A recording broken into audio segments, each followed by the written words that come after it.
बच्चों, आज मैं आप लोगों को 12वीं के बाद किए जाने वाले एक और महत्वपूर्ण पाठ्यक्रम बीएससी नर्सिंग के बारे में इस वीडियो में विस्तार से बताना चाहूंगी। बच्चों, बीएससी नर्सिंग नर्सिंग में बैचलर डिग्री प्रोग्राम है जो कि 4 वर्षीय पाठ्यक्रम है। इस कोर्स के द्वारा हम नर्सिंग में बीएससी करते हैं। बच्चों, नर्सिंग में बीएससी करने के लिए छत्तीसगढ़ में कई प्रकार के नर्सिंग कॉलेजेस हैं।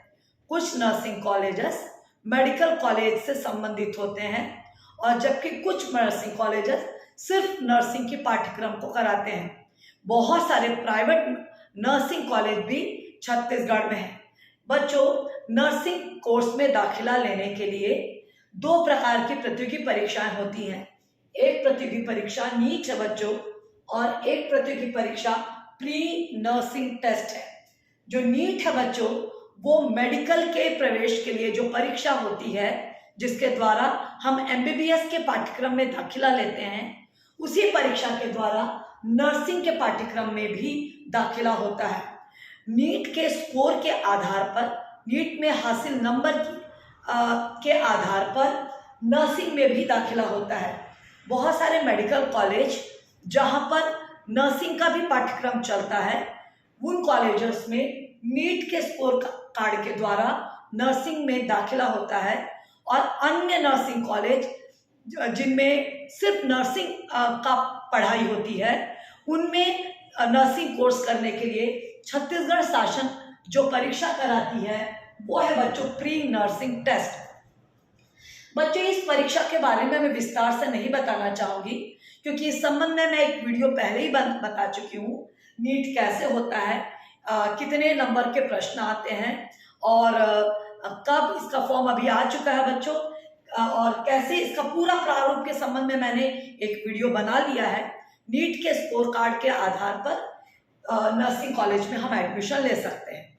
ओके बच्चों, एम्स के जो नर्सिंग कॉलेज है वहां पे भी नीट के थ्रू ही एडमिशन होगा, ठीक है। लेकिन छत्तीसगढ़ में अपने बहुत सारे नर्सिंग कॉलेज हैं, वहां पे प्रवेश करने के लिए जो प्री नर्सिंग टेस्ट होता है, इसके बारे में मैं आज विस्तार से बताना चाहूंगी। मैं इसके बारे में विस्तार से नहीं बताऊंगी क्योंकि इसके बारे में एक वीडियो पहले ही बन चुका है। आज हम देखेंगे कि हम प्री नर्सिंग टेस्ट के द्वारा छत्तीसगढ़ में पाए जाने वाले नर्सिंग कॉलेजों में, बीएससी नर्सिंग कॉलेजों में कैसे दाखिला लेंगे, ये परीक्षा कौन दे सकता है, इसकी पात्रता क्या है, ये कितने नंबर के प्रश्न इसमें आते हैं, इसमें माइनस मार्किंग है या नहीं, इसको भरने के लिए हमारे पास कौन कौन से डॉक्यूमेंट्स होने चाहिए, इन सभी बातों की विस्तार से जानकारी मैं आज आप लोग को इस वीडियो से देने जा रही हूँ। ओके बच्चों, तो आज हम लोग प्री नर्सिंग टेस्ट के बारे में विस्तार से समझेंगे। सबसे पहले बच्चों हम इसकी पात्रता या एलिजिबिलिटी चेक करेंगे कि कौन बच्चे प्री नर्सिंग टेस्ट दे सकते हैं। बच्चों, वह बच्चा जो 12th में बायो लिया हुआ है या जीव विज्ञान संकाय के साथ 12th पास किया है, वह इस परीक्षा को देने के लिए पात्र होगा।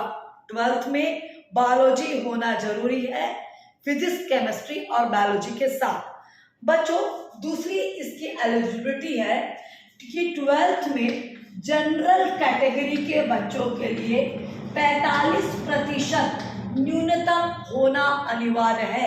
12th में 45% जनरल कैटेगरी के लिए, बाकी एसटी, एससी, ओबीसी एवं पीडब्ल्यूडी कैंडिडेट्स के लिए 40% होना अनिवार्य है। बच्चों, बहुत सारे बच्चे समझते हैं कि ये कोर्स सिर्फ लड़कियों के लिए होता है। बिल्कुल नहीं बच्चों, ये कोर्स बॉयज और गर्ल्स दोनों के लिए होता है। लेकिन सिर्फ गर्ल्स के लिए होने वाले बीएससी नर्सिंग कॉलेजों की संख्या बच्चों ज्यादा है। बॉयज नर्सिंग का कोर्स नहीं कर सकते ऐसा नहीं है, लेकिन बॉयज के लिए होने वाले नर्सिंग कॉलेजों की संख्या कम है। गर्ल्स के लिए होने वाले नर्सिंग कॉलेजों की संख्या ज़्यादा है बच्चों अब हम थोड़ा सा इसका एज लिमिट देखते हैं बच्चों। नर्सिंग कॉलेज में प्रवेश करने के लिए हमारी जो उम्र होनी चाहिए वो 17 वर्ष की होनी चाहिए और इसकी गणना भी बच्चों 31 दिसंबर के संदर्भ में किया जाएगा। मतलब अगर हमको 2022 का नर्सिंग का एग्जाम देना है तो 31 दिसंबर 2022 तक हमारा 17 वर्ष की आयु पूरी हो जानी चाहिए। ये थी बच्चों इसकी न्यूनतम अर्हता जो परीक्षा देने के संदर्भ में होगी। 12th बायो का स्टूडेंट होना चाहिए, जनरल कैटेगरी के लिए 45%, ST SC OBC और फिजिकली हैंडीकैप बच्चों के लिए 40%, बॉयज और गर्ल्स दोनों दे सकते हैं। ये बात अलग है कि बॉयज के लिए सीटों की संख्या कम है और जो एज होना चाहिए वो 17 वर्ष पूर्ण किया होना चाहिए। बच्चों हम इसके थोड़े से परीक्षा के प्रारूप को समझने का कोशिश करते हैं। परीक्षा कहाँ से होता है, कितने नंबर से होता है, उसका सिलेबस क्या है, इन सभी बातों को देखेंगे।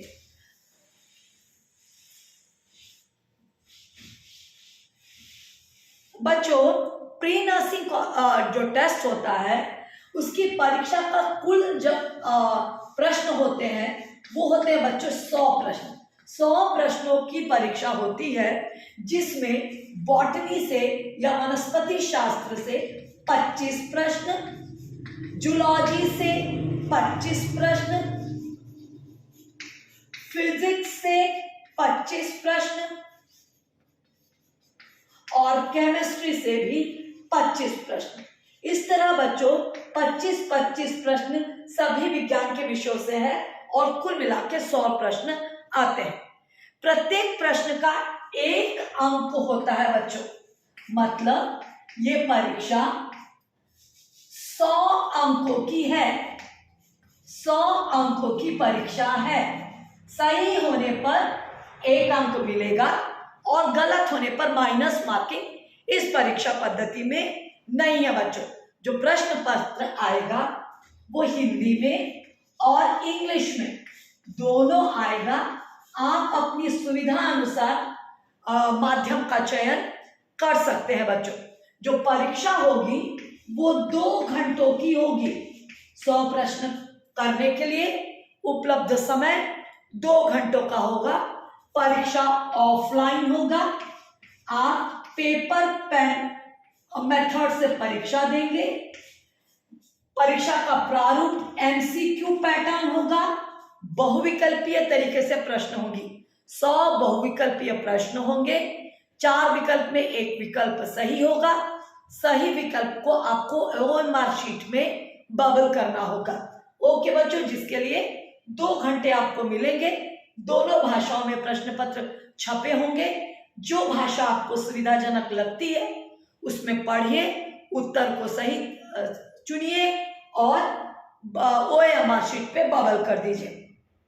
ओके बच्चों, ये था बच्चों उसकी परीक्षा का प्रारूप। 100 प्रश्न, विषयवार भी मैंने आप लोग को बता दिया और बाकी जितनी संबंधित जानकारियां थी वो भी मैंने आप लोग को बता दी बच्चों। ओके, अब हम थोड़ा सा आगे चलते हैं बच्चों, इसके बारे में और छोटी छोटी जानकारियों को लेते हैं। बच्चों ये कहां से आता है, कौन से हिस्से से आता है? बच्चों सामान्यतः जो प्री नर्सिंग टेस्ट है उसका प्रश्न बच्चों 12th के कोर्स से अधिकतम हिस्से आते हैं। इसके अधिकतम प्रश्न 12वीं के जीव विज्ञान, 12वीं के भौतिकी और रसायन से आते हैं। 11वीं के कुछ हिस्से नहीं आएंगे ऐसे हम नहीं बोल सकते, लेकिन इसका अधिकतम हिस्सा 12वीं से आता है। मैं इसके सिलेबस को डिस्क्रिप्शन बॉक्स में डाल दूंगी। ओके बच्चों पहले इस परीक्षा के लिए जनरल को 200 रुपए का फीस भरना होता था इस फॉर्म को भरते समय। OBC के लिए 150 रुपए का फीस हुआ करता था और ST SC और PWD के लिए 100 रुपीज का फीस हुआ करता था। लेकिन इस वर्ष इन परीक्षाओं में किसी भी प्रकार का शुल्क आपके लिए नहीं है और इस सरकार ने इन परीक्षाओं में परीक्षा शुल्क को छूट कर दिया है, इसलिए इस साल ऐसा कोई परीक्षा फीस आप लोगों के लिए नहीं लगेगा। बच्चों, इसका नोटिफिकेशन आ गया है, लेकिन फॉर्म भरने की तिथि नहीं आई है। इस महीने के लास्ट तक इसका फॉर्म भरने का डेट आ सकता है। अप्रैल लास्ट तक फॉर्म निकल सकता है और मई में फॉर्म फिलिंग और जून के करीब इसकी परीक्षा हो सकती है। ओके बच्चों, इस संबंध में और मैं आप लोग को बताना चाहूंगी, छत्तीसगढ़ में लगभग 8 गवर्नमेंट नर्सिंग कॉलेज है और हर कॉलेजों में सीटों की संख्या थोड़ी अलग अलग है। किसी कॉलेज में 50, किसी कॉलेज में 60 और किसी कॉलेज में इससे भी ज्यादा सीट है। ओके बच्चों, इस तरह प्राइवेट नर्सिंग कॉलेजों की संख्या अब बहुत ज्यादा है, लेकिन उनका फीस भी बच्चों बहुत ज्यादा है। ठीक है, लेकिन आप सोच समझ के अपने उपयुक्त स्थितियों के आधार पर कॉलेज का चयन कर सकते हैं। ओके बच्चों, अगर हम गवर्नमेंट कॉलेज में चयन लेते हैं तो इसका शुल्क बहुत ही मामूली शुल्क है बच्चों। थोड़ा सा और हम समझते हैं, इस परीक्षा के फॉर्म को या पीएनटी के फॉर्म को भरने के लिए हमारे पास क्या क्या डॉक्यूमेंट्स होने चाहिए, इसको नोट करेंगे बच्चों। ओके, इसको मैं इसी तरफ लिख रही हूँ, आप नोट कीजिएगा बच्चों।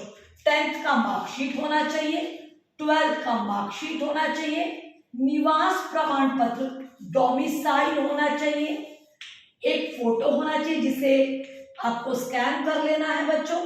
और बच्चों, हमको इसके साथ चाहिए आधार कार्ड, आइडेंटिटी प्रूफ के लिए आधार कार्ड होना चाहिए। यदि हम किसी विशेष वर्ग से संबंधित हैं तो हमारे पास जाति प्रमाण पत्र या कास्ट सर्टिफिकेट भी होना चाहिए बच्चों। ठीक है, कास्ट सर्टिफिकेट भी होना चाहिए, डोमिसाइल सर्टिफिकेट भी होना चाहिए। साथ ही साथ बच्चों, आपका सिग्नेचर भी उस समय स्कैन करा लिया जाएगा। 10th का मार्कशीट जो कि स्कैन कर लिया जाएगा, 12th का मार्कशीट स्कैन होगा, निवास प्रमाण पत्र स्कैन हो जाएगा, फोटो, ये सब कुछ ऑनलाइन फिलिंग के समय स्कैन कर लेना बच्चों। आधार कार्ड और कास्ट सर्टिफिकेट, इतने डॉक्यूमेंट्स आपके पास होने पर इस फॉर्म को आप भर सकते हैं। बच्चों, यदि किसी बच्चे के पास कास्ट सर्टिफिकेट नहीं बना है तो वो अपना फॉर्म सामान्य वर्ग से फॉर्म को भरकर इस प्रतियोगी परीक्षा में शामिल हो सकता है। बच्चों, ये एक अच्छा जॉब ओरिएंटेड कोर्स है जिसके द्वारा हम जल्दी अपने पैर में खड़े हो सकते हैं। ठीक है, बीएससी पाठ्यक्रम है तो एक बैचलर डिग्री प्रोग्राम है, इसलिए प्रोग्राम महत्वपूर्ण है। इसके आगे आप एमएससी नर्सिंग कर सकते हैं और भी दूसरे कैरियर में जा सकते हैं। एक अच्छा पाठ्यक्रम है बच्चों, जिसको करके आप अपने करियर को अधिक अच्छे तरीके से सिक्योर कर सकते हैं। बच्चों, नीट के द्वारा भी आप एम्स जैसे महत्वपूर्ण मेडिकल कॉलेज के नर्सिंग हिस्सों में भी एडमिशन ले सकते हैं। ओके बच्चों, मुझे लगता है इस वीडियो के द्वारा आपको सारी बातें समझ में आ गई होंगी। ओके बच्चों।